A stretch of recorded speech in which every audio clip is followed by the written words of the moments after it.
Hello, it's Trevor here again, and thanks for tuning in.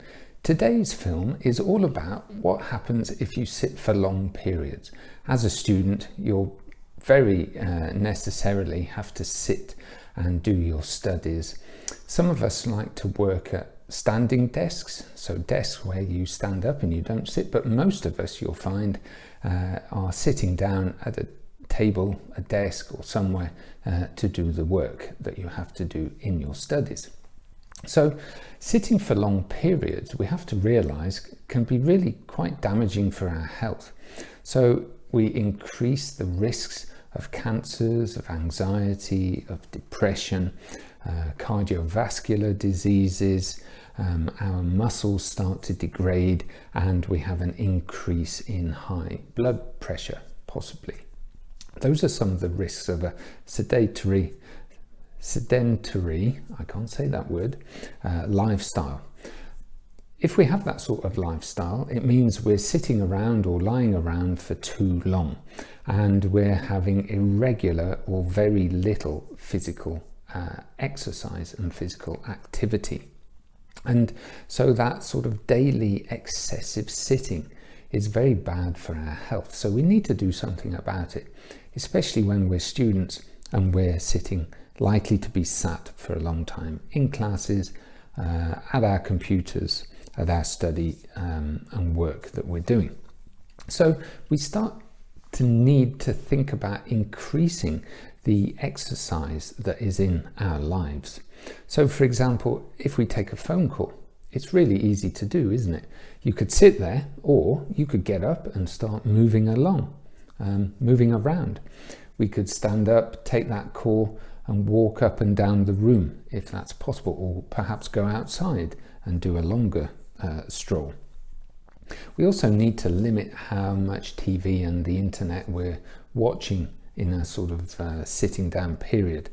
You know, YouTube and social media can eat a lot of our time, and if we're sat or lying down whilst we're doing that, then that's not good for us.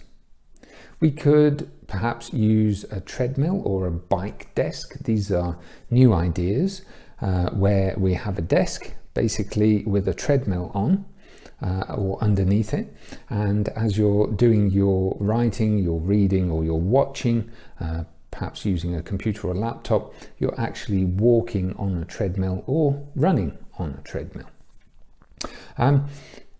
Similarly, a bike sort of machine could be attached to your desk underneath, so instead of just sat there passively doing your work, your legs are doing some exercise at the same time.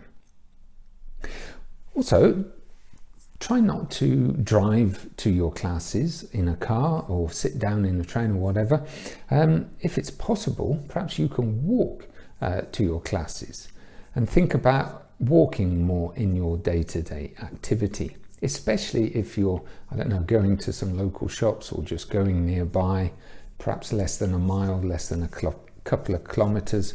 If you're physically able to do that, why not walk? That's great exercise. Take the stairs instead of the lifts or the elevators.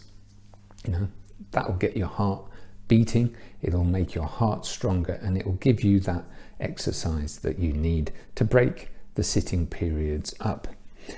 And don't use the car for short journeys. That's environmentally disgraceful, really, but it's also bad for your health. If you walk, it can improve the physical activity that you do in the day.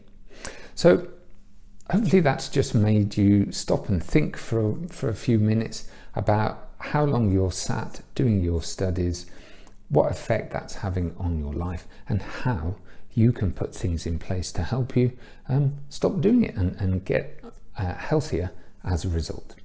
Hopefully you've found that helpful. If you have, please put a message below, give me a thumbs up, and give me any ideas that you'd like to see in other films that I can help you with to boost your grades when you're studying.